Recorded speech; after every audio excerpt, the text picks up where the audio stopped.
Hey guys, happy Tuesday. Today is Tuesday, January 8th, 2019.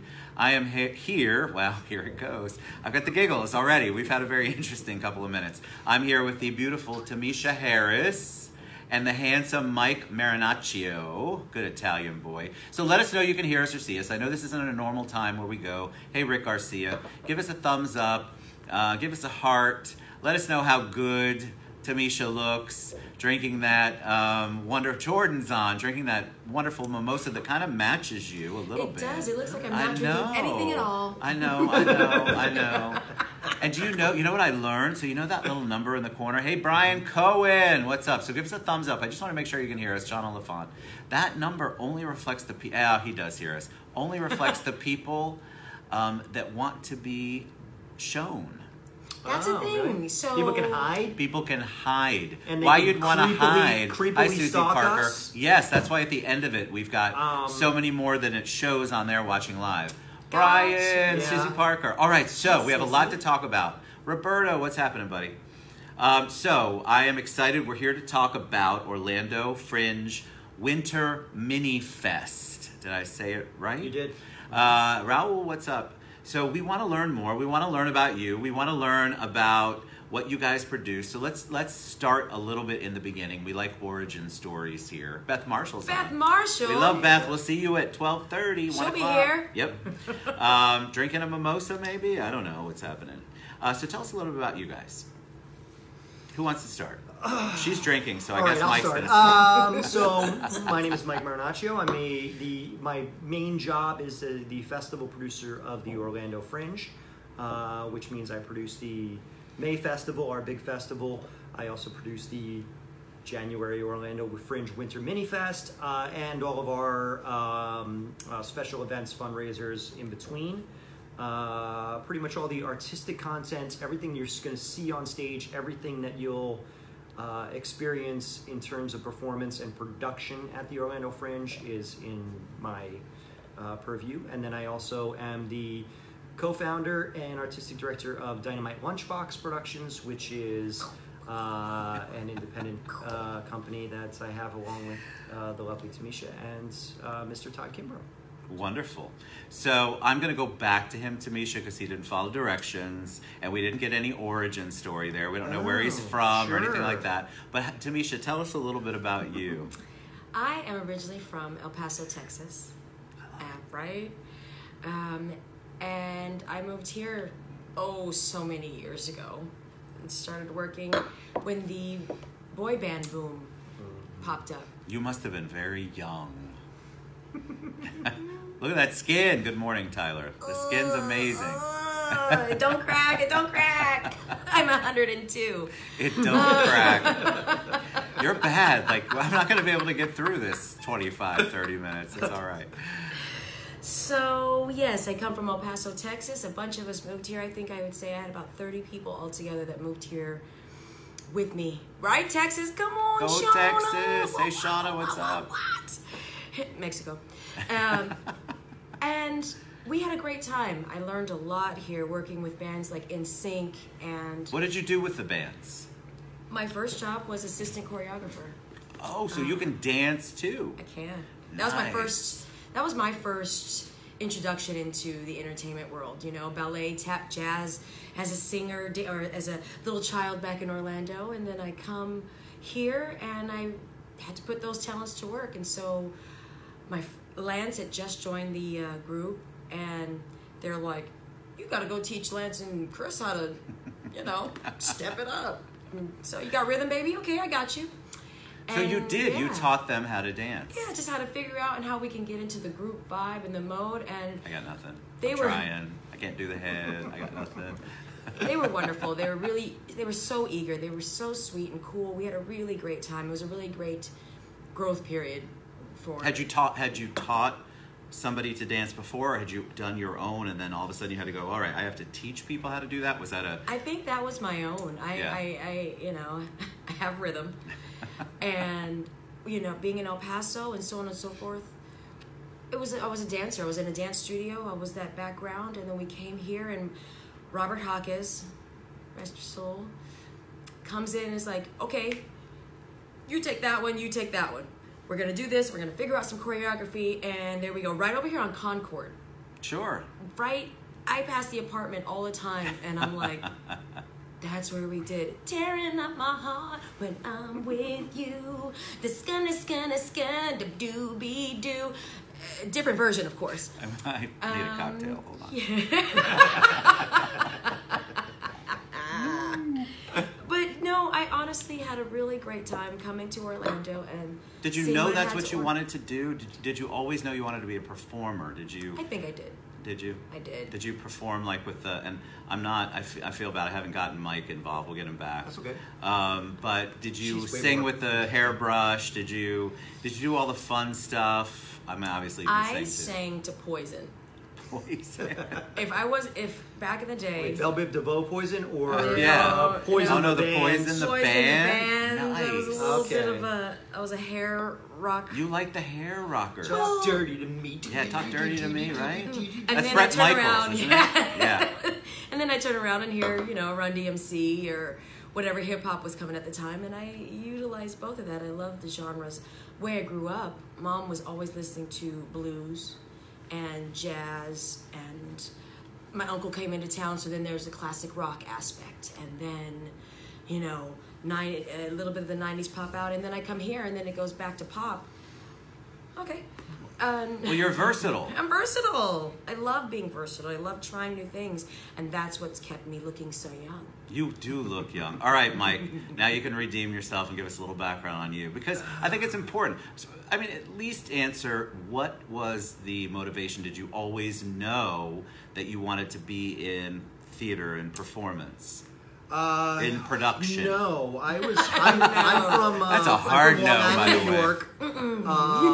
I grew up. I actually was in metal bands as a teenager. I DJ'd for my high school radio station. Oh, I had hair down to the middle of my chest. I gotta go find a picture. Oh of yeah, that. no, there's not many that exist. There's a few, but it wasn't until college I took an acting class my first semester of community college, and I did it because I thought that's an easy credit. I mean, all you gotta do is go play make-believe.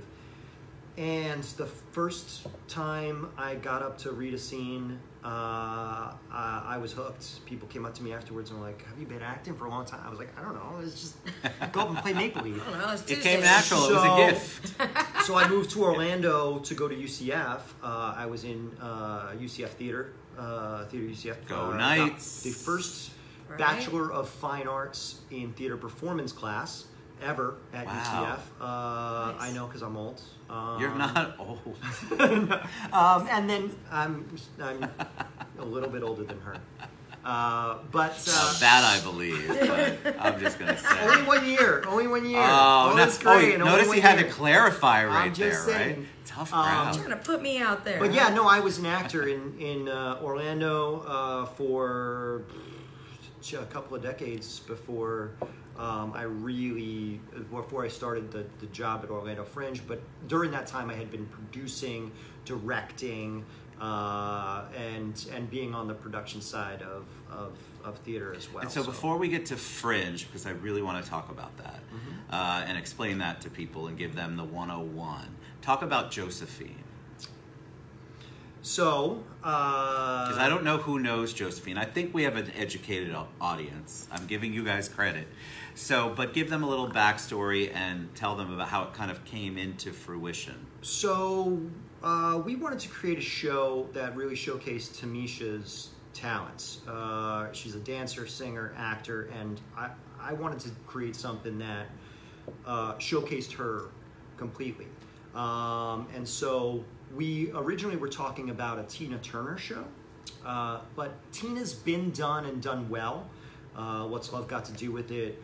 Angela Bassett, great. She was amazing. Production. In that. Plus, So Tina's still amazing. alive, and so the songbook. It's a lot harder. There wasn't really a story that hadn't been told that we really felt like needed to be told about Tina. And then a friend recommended, what about Josephine Baker? And She's amazing. Both of our eyes lit up. So It we was started really researching. It was really like, duh, you're right. Why don't we do? But a lot of people don't this? know the story. They know her name, but they don't know the story of that, Josephine and that's kind of what makes it a great piece. Is that we found something that people knew a little bit about, but they didn't know a lot about. And once we started researching and finding out all of the amazing things that this woman did, it became crystal clear that this is the story we need to tell. I mean, so far ahead of her time, and she bucked the system, basically, Absolutely. which I love. She was in Shuffle Along, working with UB Banks and Noble Sissel, Sissel and Blake, UB Blake and Noble Sissel in tongue twister. I got in nothing, Harlem so. in the early 20s when she was a baby. I mean, she was like 16, 17 years old. She's doing this. Got taken to Europe to tour with a show called La Revue Negra, which that's where she kind of debuted her burlesque, and she became an almost overnight success. And that level of success, we're back. That level of success was unprecedented, really, for a black performer. Well, particularly a black American performer. Right. And she went to Europe when she got successful. She was starring alongside white leading male romantic leads in the 1930s in films in France. Again, unheard of. Unheard of. Never. She was a spy for the French Resistance. During World War II, she adopted 12 children from 4 continents of every ethnicity because she called them her rainbow tribe. She was Angelina Jolie. Before Angelina was Jolie and You're without, not original Angelina. with or without Brad Pitt. Brad Pitt. How did you pull all of that together into a show that also, I mean, there's acting obviously involved in that, but you also had music and I mean, so how does that all come together?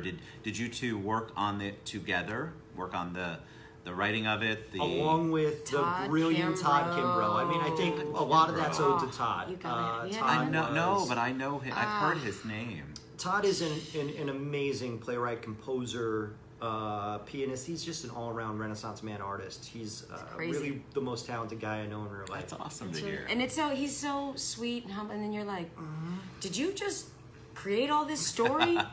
How did you even I'm amazed know? by creatives like you guys, honestly, because I love to write, I love to sing, but I don't have the creative mind to really put it all together. So when I see a production, I think that's what people don't understand, and so we can move to Fringe a little bit and start going that way, segue there, because I think people, they see the finished product and they sometimes get so lost in it, which is a good thing, that they don't realize all of the amazing amount of work and creativity that went into it to get it to the stage. Right.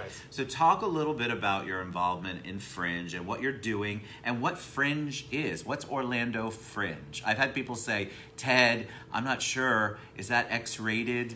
I've had people say, I mean, it could be. Yeah. Listen, don't. It's not nude night, people. It's totally different.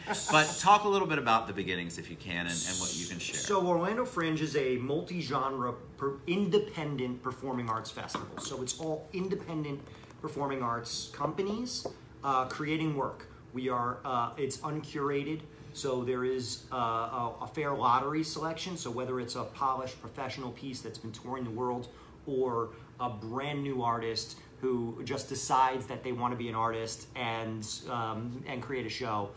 So completely, it's everything and everything in between. Which uncurated means that explain that. Explain what it means that there's no selection committee saying what art is valid and what art isn't.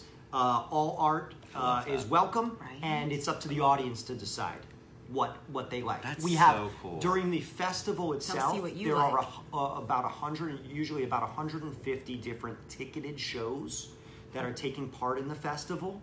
Over 1,000 performances, including free performances on our outdoor stage and site-specific things that could be in the back of a van or a walking tour through Lock Haven Park or in a hotel room at the Comfort Suites. Locked in a van with It really is the gamut. It's non-traditional theater. Your first experience. It's stand-up comedy. It's puppetry. It's poetry. It's performing arts. And what I always tell people, if you've never been to Fringe, just show up at Lock Haven Park during it and go have a beer at the beer tent, and Now you're speaking and I guarantee Right. you, artists are going to come up to you and play you a song and pitch you their show, and people are going to talk about the shows that they saw that they loved, and everything is a maximum $12 at our May festival is the maximum ticket price, so everything is accessible to all audiences. There's plenty you can do for free. There's food vendors, food trucks. I mean, it really is the best 2 weeks of the year in Orlando, hands down. And so why Mini Fest? What's going on Mini Fest? Tell Mini me. Fest is to make all of that and take it, make it a little more accessible to folks. Give people someplace halfway through that. What are you doing? She's live, I'm too. living. I'm living. Why are you double live. live here? No, I'm it's trying all not right. to lie, but I'm living. She's Why living. not live? I have no complaints. I should I live. have no problem. Double down live. Double down. But yeah, the Mini Fest is a smaller curated elements to it. It's a 4-day festival. Hi, Tony. It sort of gives people a little bit of Fringe halfway through the year, waiting for the festival, and it brings back some of the best stuff from the year before, and I'm bringing in new hand-picked amazing shows from all across the world. We've got from UK and Canada this year. Oh, yeah. And as what well are as you our all? locals. Thank you, cuz. Charlotte's my cousin. Thank Hi, you. cuz. What's up? Isn't that a nice shirt? That's what I said when I walked in. Like, oh, okay, shirt. You know. So Okay, what are you doing in the show? Me? I'm in a show? I don't know. I was assuming. I didn't know. Maybe I'm wrong. This is what happens when you don't do research and you spend all your research money on alcohol. So Thank you for the analysis. you are welcome. Another round. Another round, please. So I portray Josephine Baker. I am the one that you see on stage telling you who she was, what she did, how she came about. Oh, so you are doing Josephine at a version of it. This version, we are doing a cabaret. So it's a little sweet. It's me. Maybe we can have mimosas. I'll bring them. That'd be great. It's me with a band featuring Todd Kimbrough, Jonathan Leamy, and Marco Bojorquez. Bojorquez. And I'm just kidding, Marco. I love you. He's the bomb. He's the bomb. Like, Amazing bass player. So you're amazing. singing I am. and some dancing. I mean, I'll move a little You're bit. sultry. I got asked this morning if I was going to have pasties, and I'll bring She them out. might. You She know, might. You never might. know. Listen. But I won't show them because it's Well, a PG show. Yeah, this is a world premiere cabaret. Basically, this one is the Josephine is a show. It ran off Broadway. It's still continuing on. We're going to do it in Sanford later this month. Polly. But this cabaret is just to highlight more of Josephine Baker's music and to allow Tymisha to be herself in it. So Tymisha is herself, talking about herself and talking about Josephine Baker, and also singing more of the song. What's your favorite song that you get to perform in the cabaret? I actually think some of the songs I performed before, so we'll have some from the show and then we'll have other versions, you know? And I actually think that this new one that we're gonna do, a jazz standard called I Can't Get Started, seems to be just beautiful and full, and I feel like old band woman watching, hey Maxine, Maxine, we love Maxine. oh, gosh. Maxine and Kurt, we love them. Maxine's on Shine. Maxine's Shout on out. Shine. Big shout out always. I can't get started, and I feel like Ella. I'm feeling like Lady Day is just bringing it to life for you, and it's one of the ones I'm looking forward to singing actually the most. And then there's one that I'm learning in French. Wow. How's that? I'm gonna have a cheat sheet. I'm sorry to tell you. But there's also for fans of Josephine, we're doing some songs from that show, including our version of Times Are Changing, which is a, it's a hit. frankly I think is It's a hit. Maxine wants us It's a to do hit. Josephine. We want to do La Baker, Maxine. We're gonna do the cabaret We're gonna bring the cabaret. We got. Oh my God, We're working count out the me kinks in. this weekend, and then we'll be back at Maxine's and do that. Maxine's Yeah. so good about supporting the arts. we would love They're to. amazing. Really, they.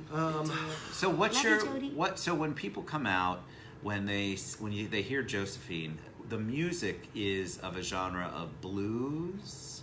I know, but I want them to know. I would say a little bit more jazz standard. So you can Google Josephine Baker, by the way, and that'll give you an idea. I mean, I think it's important. I think to say it out loud so people do understand. Otherwise, they're like, Josephine who? They're like, Yeah, she had a career that spanned from the 20s to 1975 when she passed away. Right. And so really it does, the song, and she's covered so many songs in that time that the songbook from all of those eras is open to her. And she did perform a lot of a diverse group of genres. So what? Go ahead. I'm sorry, I was going to say, please. I really hope that people do take a look and see Josephine Baker, what she sounded like, because she will have songs in French and she will have songs in English. But, you know, going back to what the sound sounded like in the 20s, our recordings and such, the vibrato and the silliness of some of the tunes, you know, take you out of it so you don't want to hear it. But I think we do it in our show in such a way that is mesmerizing and Contemporized enough for a contemporary that audience, it's not but still classic. out of the way. You know, I'm a good. You want to sing anything from, like a note or two? Did I put you on the spot? This is why we don't prep. I heard Mike sing, which is... You don't want me to sing. You did? I just heard him sing. I sang Don't I wasn't in the shower. I'm not putting you on the spot. I know that people love to hear people sing impromptu on the show. We started the day off with Blue Skies. Or a little Olivia Rose. I love that as well. If you were watching Fox 35 this morning, I might have flubbed the words. To Olivia Rose. But that was because I was checking to see if you were listening. Here's the funny thing. I'm not sure anybody would know. To be honest with you. They know that tune because it's in so many movies, but they don't, and they have one big movie about her, but they don't necessarily know the words. Trust me. So you're golden. Oh. What song was that? Olivia Rose. Olivia Rose. Or Blue Skies. I like them both. I like Blue Skies. Let's sing it. That sounds Sing a good. verse. I don't want you to have to go into your whole... Blue skies smiling at me, and nothing but blue skies do I see. Bluebirds singing a song, nothing but bluebirds all the day long. Never saw the sun shining so bright, never saw things going so right. Noticing the days hurrying by, when you're in love, my how they fly. Oh, blue days, mimosa, all of them gone, nothing but blue skies from now on. Oh Cheers. my We'll see God, you that's Friday. so beautiful. No, it gives me chills. That's amazing. Absolutely amazing. All right, so we're going to give all the contact information. I'm going to get your last words of wisdom. Wisdom? Well, okay, Here? whatever you want to. There's no wisdom at the host, I can tell you that. How do you spell that? Yeah, I cannot do that either. It's got a Z in it, doesn't it? So you got me off. I'm so mesmerized by your song. We're going to share all of the information on how you can look at the schedule, how you can get tickets, how you can look at what's going on in Orlando Fringe Winter Mini Fest. And you've got to catch her cabaret. This is Tymisha Harris with Mike Marinaccio. Any parting words of wisdom for them? Anything you want to share before we head out? Oh, just come out to the Fringe this weekend. Come out and check out some shows. And really, it's so much less intimidating than you think it is. It's really accessible. There's so many great shows to see. It's $3 for a button, $15 tickets. So it's really an inexpensive, great way. We'll have different restaurants catering every day in our courtyard at the Shakespeare food. Center. We'll have specialty drinks because it's winter, hot toddies and Nice. yeah, Irish coffees and I'll maybe bring the spiked mimosas. cider. Somebody's on my So page. it should be a great time. You know what? I want you to challenge yourself to go out and do something new. Go out on a date night, get the sitter if you can, and see something new. Support the arts because that's kind of what we need. We need to see those unexpected people that are coming out. Hey, I didn't know it was happening, but I'm coming. Correct. Just show up. Just show up. And maybe it's crap. It won't be crap, but this is going to be great. However, just go out and see it and don't let it discourage you. The arts is not scary. The arts is here to make us a healthy community, to help us grow and become better people. Spell my name with a Y. It's a Y, Noah. It's a Y, Noah. It's so much more fulfilling to It's see fulfilling. live performance. That's great. Than a movie. You can be affected so much more. It moves you. From And don't be afraid of it. having live performance and being there and sharing that shared experience that we have in live performing arts. I think it brings people together. It Absolutely. does. There are so many universal messages that go on in the arts, and whether it's performance, it's music, it's poetry, it's the old guy telling stories, whatever it is, I think it's so important to embrace that because we have a great arts community here. We need to participate in it more. Make it work for all of us. Where am I looking? I'm looking at you all. It doesn't matter. This is making it work for all of us because if we don't, we'll lose it. And we'll lose the talent that we have and we'll just become another mediocre city and we're not. We're the city beautiful and we're here to stay. Doesn't matter what juggernauts we have on the other side. We are independent. Ooh. Ow, my table talk! You did it, the table talk. Oh, you were so close. You knew I was serious. You know I'm serious. I know. That's when what I people see, do. That's why I tell you. I want to see some new faces. I want you to come out and not be afraid of it. I want you to just take a chance and see some wonderful art that we bring from around the world because Orlando's dope. Amen. Amen. Orlando's dope. All right. Orlando You guys have been a joy. I loved it. Thank you for sharing your musical talents with us. That was beautiful. We love you guys. Check out Orlando Fringe. You can go to Facebook. They have a great page. That'll give you all the information. Reach out to me. Reach out to Mike or Tymisha. Everybody wants you to get involved. So we're going to be very accessible for you to do it. So we love you guys. We'll be back with Beth Marshall at 1 o'clock. JosephineThePlay.com. Thanks, JosephineThePlay.com. Holla.